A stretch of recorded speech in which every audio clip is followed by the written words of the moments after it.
Last time I was representing the short story writers. This time I'm conforming to poetry.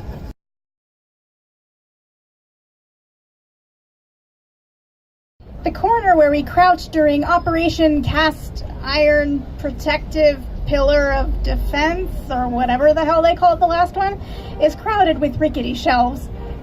In the 3D animated video on the Homefront Command website, a smooth radio voice says that if we have no reinforced shelter or interior stairwell, we should choose the innermost room, preferably one without exterior walls or windows, preferably not on the top or bottom floor.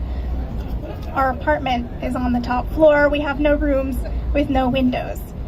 Maybe this corner, I say, pointing to a central spot in the house. I would call it a hallway if it were larger than a square meter, but it's open, says my husband, indicating the doorways. We can close the doors. Not that one, he points out. The kids ripped their door off its hinges weeks ago, and we've been too lazy to fix it. We'll fix it, I say, before the next war. As if this flimsy plywood would stop flying shrapnel, he says grimly. As if sitting here, there instead of here, will make any difference if a rocket actually lands here, I say.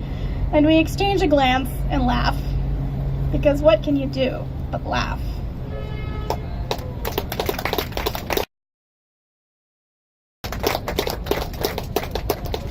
Things I ignore at my kid's birthday party. The fact that I forgot the sprinkles for the cake. The unjust scarcity of the cheese on the gluten-free pizza. The other birthday party on the other side of the park, which I may or may not have known about ahead of time. The fact that pizza gives me indigestion. The random kid freeloading potato chips. The pine needle on the vanilla icing. The cacophonous drone of muezzins echoing through the valley. The roar of warplanes in the distance.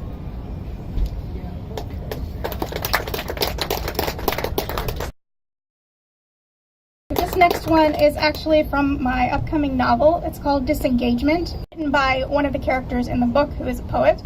And she is Israeli, so her poem is in Hebrew, but I have conveniently provided a translation, so I'm going to read both versions. מים ושמיים, מעיין צורים.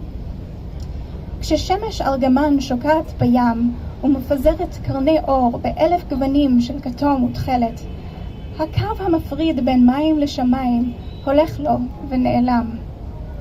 היכן אז נפגשים השניים? היכן האחד הופך למשנהו? Water and Sky, מעיין צורים.